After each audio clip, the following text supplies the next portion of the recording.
Welcome back. Jennifer Jane Asante is here with Joy News Interactive. Hi. Hello. Miss Green. You look good in your green. Well, thank you, Aisha. So what's news today? What are you blowing our minds off with this evening? We're continuing the discussion on sanitation. Last night, the focus was on Cape Coast.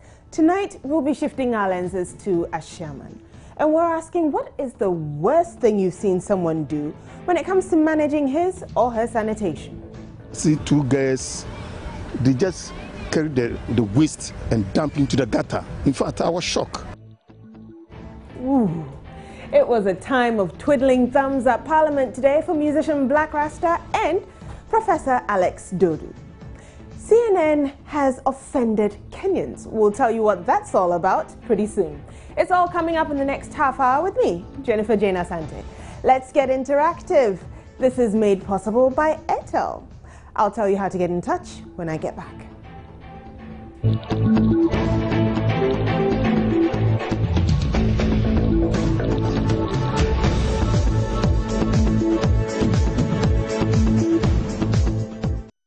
I hope you're using an Airtel Too Much pack because it's the easiest way to navigate social media, and that's how you can contribute to the program Joy News Interactive. We are on social media. Look us up on Facebook, where we go by the name Joy News on TV. That same name is how you'll find us on Twitter. We tweet with the handle JNInteractiveGH. You could send us an email. Send it to the address joynewsim@multitvworld.com, or send us a WhatsApp message. Send it to our new WhatsApp message number. It's 0560-800,000. I'll say it again, really slow this time. 0560-800000. Now, sanitation. It's a major challenge for many district assemblies in Ghana, but people don't seem to be helping the situation either. So let's go on to Ashaiman, where Matilda Wemega reports that some residents are, well, they just don't seem to care about the sanitation situation. Those in Tulaku have actually abandoned the public toilets built by government and have decided to defecate in public. You know, what people call free range. Take a walk through Ashaiman, and you will not have a hard time appreciating why cholera continues to plague this community and the country at large. Ashaiman is densely populated with limited social amenities, but the absence of these facilities does not seem to bother many of the residents, for whom environmental cleanliness is not a priority. At Ni Teteamui, a suburb of Ashaiman, famously known as Tulaku, residents dump their waste into gutters in the middle of the night. Domestic animals feed on leftover food and waste bins in the area, and flies are a common sight. The gutters in the area are the new site for disposing human excreta.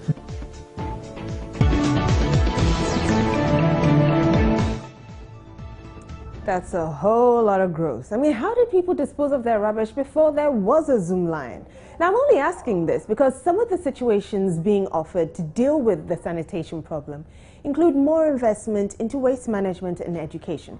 So let's take your comments on that. If you want to join the conversation via WhatsApp, then what you need to do is send it to the number 0560-800,000.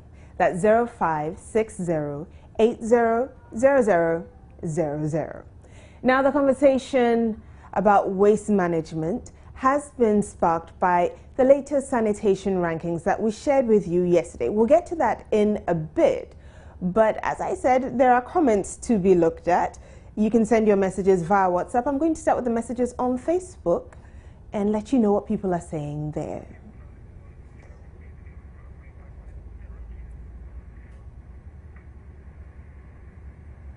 You know, the one thing we talked about yesterday on sanitation was how Ghana has moved from position 10 to position 7. Some people were applauding, but no, we're going in the reverse actually.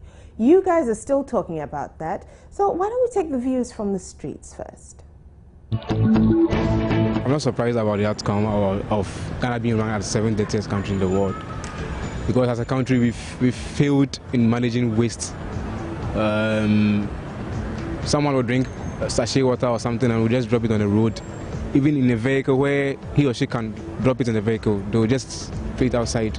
I'm not surprised either, but I think it's true because following the rain, June 3rd event, we could see that, yes, we are really dirty. It's kind of true, but maybe we are too high on the scale. But looking at what we see around, like, if you can just get to Nima, you know what you see there, just around the gutters. You see people defecating around, dumping rubbish into the gutters and other things like that too. And that's what caused the tragedy just some months ago or some weeks ago. I'm not surprised at all, because if you look around, there's a lot of dirty around, because you look at our gutters. Yes, if you go to our gutters, the only thing you see is pure water, rubbish, polythene bags, toilets, and a whole lot. Okay, so I'm not surprised at all.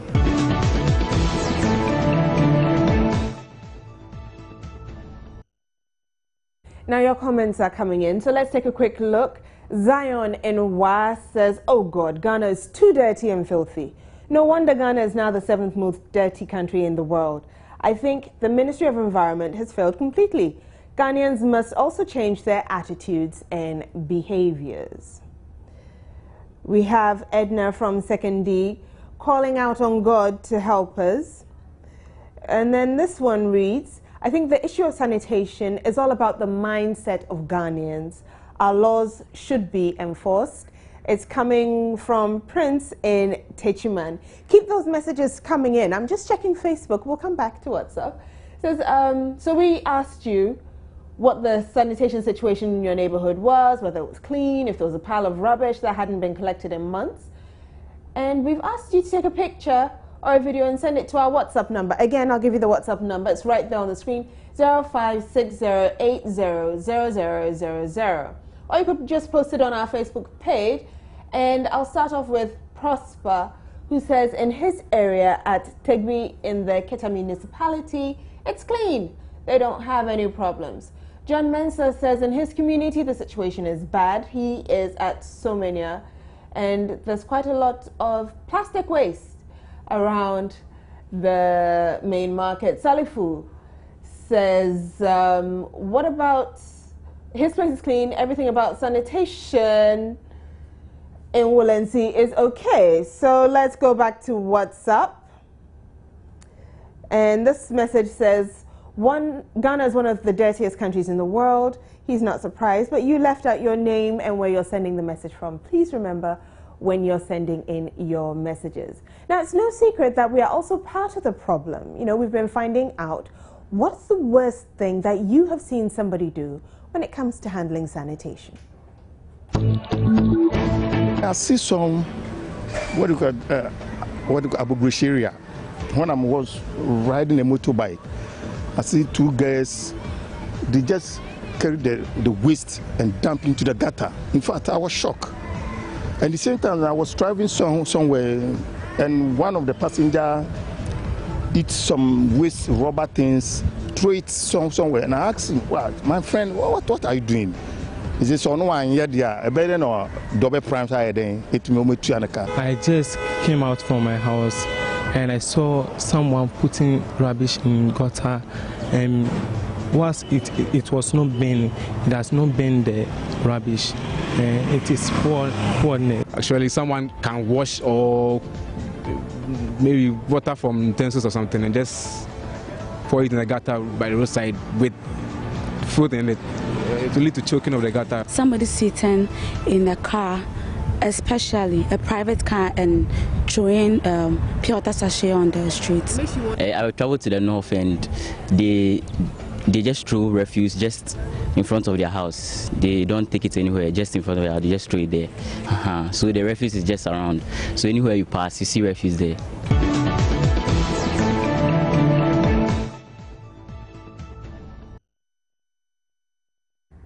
Well, I have a message from Gilbert Chermanting in Seshi Asafo, And he says, oh, so Accra may lie to us.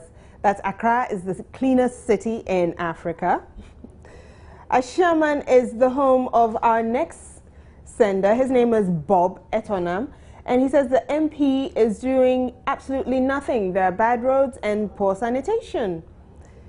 I'll take one more and then pop back to Facebook. Says people just dump rubbish anywhere he or she like. And it's from Lacus inside Brekum. Now, Facebook, one more time. Take a look at some messages there. Oh, still on sanitation issues, we asked that question. And Abeko Krentil said he saw a man dropping 5 sachet waters in a gutter. Salifu, however, says the people of Wolensi managed their waste properly. Sheikh Abba says he saw a grown-up girl defecating right at the entrance of a public toilet. When he asked, she said the inside was smelly. And so he asked if what she was putting out there was not smelly. Timothy says it's very bad. People just throw all sorts of waste into gutters, especially plastic. No, for God knows, Billy says, I've been seeing many residents in Accra throwing their garbage into the gutter, and they'll insult you when you try to advise them. As for Kaneshi markets and Accra Central traders, the least said, the better. Fatau Salau says it's common in Yoruba land to collect feces and urine in a bowl at night and dispose of it in open drains in the morning. Ew. Mohammed says the good people of Damango are doing very well in terms of waste management. The waste containers provided by Zoomline are well utilized. I'll take one more from Papacy Bernard, who says, I see people are not just throwing garbage into gutters, but also they try to push the garbage in properly when they realize that it is choked. Looks like we know what we should be doing, but we just want to do the wrong thing anyway. Well, what can I say about that? Not much. So instead, I'll talk about Parliament, who seem to be flexing their muscle these days. I mean, right now, they can just call you in to take a look at your face. At least that was the case with Black Rasta and Professor Alex Dodu today in Parliament. I mean, today was supposed to be Judgment Day for the two people I've mentioned. They had appeared before the Parliament's Privileges Committee for contemptuous comments that they had made against the House. Sounds rather pompous, doesn't it? Well, Professor Dodu, who is the chairman of the World Health Organization's Collaborating Center for Pharmacovigilance, is said to have described the legislators as ignorant when they spoke on the suspended Ebola vaccine trial in the Volta region. Black Rasta, on the other hand, claimed during a radio interview that 80% of parliamentarians smoke Mary Jane. Now, this is what you have been saying on that issue. Let's take a quick look at Facebook. Desiree says, upon all the noise and insults, the Ebola vaccine trial is still going on at home. Doesn't that prove to our so-called honorables that they are ignorant? The only pain here is the fact that the MP who raised this issue is coming from a region well noted for its academic excellence. What a shame. How do we expect people with a cloth-selling background to put in meaningful contributions? Oh dear. All right, Henry says, Black Rasta, please remember the song of Lucky Dube, which says, he always stands like a telephone pole because he always says the truth. Okay. Now, Abdullah is responding to Desiree and says he is disappointed in the last bit of that comment and is asking him to do better. I agree. Now, Muhammad says, the Prof and Rasta, please don't worry, 2016 is just by. They'll call on us and we too will deal with them. Otuo says, hey, so our MPs are saying what? Okay, fine. Sadiq says the parliamentarians should do their work and stop summoning people. This is not what Ghanaians expect from them. And Anyas wants them to sit in Doomso today as well. Okay. Orison says, for what a gain? And he's wondering if they'll be jailed this time. Well, they were told to go and come tomorrow, so that's what's happening with them. I have a couple of comments on WhatsApp. Real men defend their words. They don't shy away from them. And it's from Oti Enchi in Agona. Black Rasta has lost his quality, timidity. Oh, but you didn't mention your name, so I'll leave that one out. And one more. Wow. Why is that you wait? When I am reading them, then you send it. Then I can't read yours. But James Nseshi, I'm reading yours. He says, hey, Black Rasta, more of him. When we come back, I'll pick up some more of your comments, seeing as you're sending them in so quickly. And then we'll talk about a different part of Africa.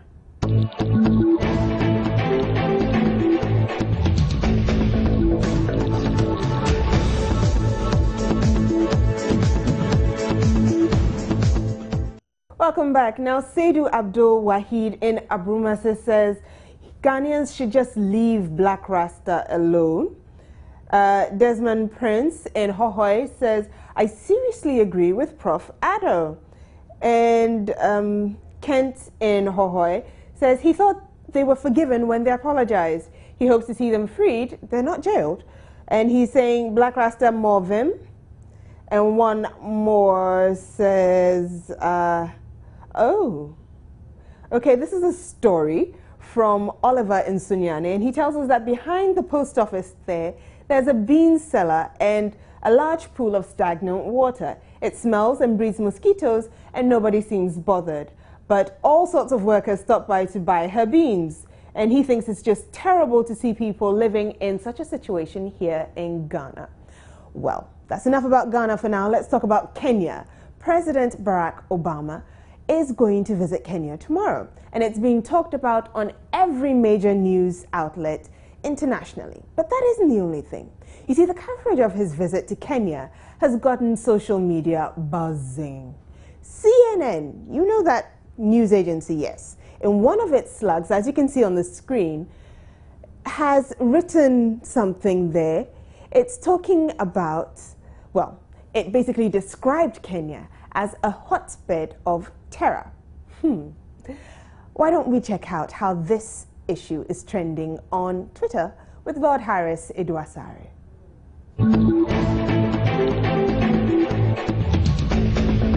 So Kenyans on Twitter have started their hashtag Someone Tell CNN after a report they made about the country being a terror hotbed.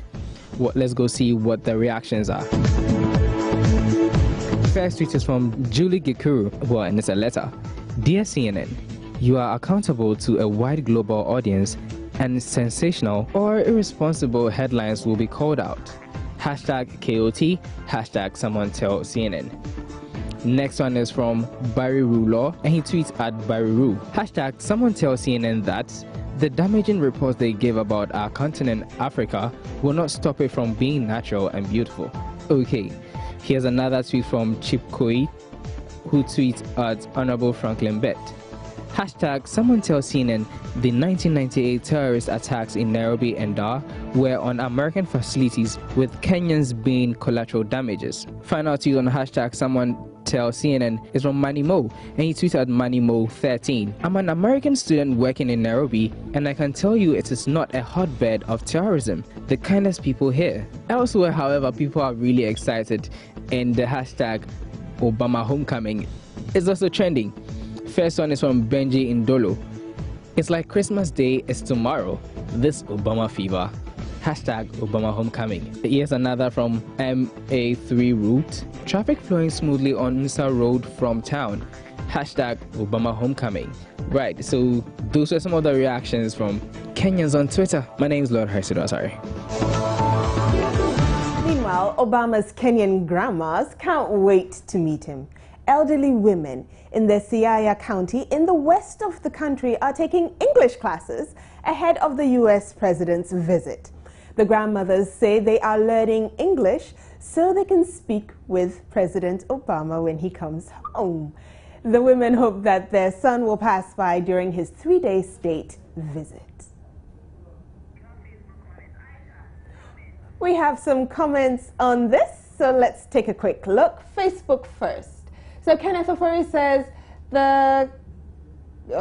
what has Obama done for them? And Wonder G says, it's a funny world. Africa can't be this.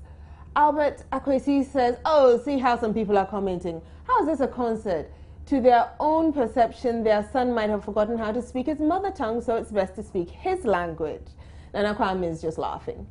And Joseph thinks it's a concert as well. Okay. Mohamedou says, At least those who never wrote in their lives will have the chance to hold a pen and do it. Chief thinks it's funny how Africans behave when they see whites. Obama isn't exactly white, Chief. Frederick says instead of spending time on your farms, look at what nonsense you're spending time on. How many minutes will he spend there? Frederick, it's education. Okay, Ismail says it takes time to learn English, not just one day or one time. Well, at least they can say hello. So let's go on to WhatsApp, where we have Alex from Kenya saying, Alex from WA saying Kenya should be very careful before Obama convinced them to accept gay marriage. Well, that's our show for tonight. My name is Jennifer Jane Asante. I have been here with Ashaiman. Joy News Interactive was proudly sponsored by Airtel. It's your time to dream. So go dream. And enjoy the rest of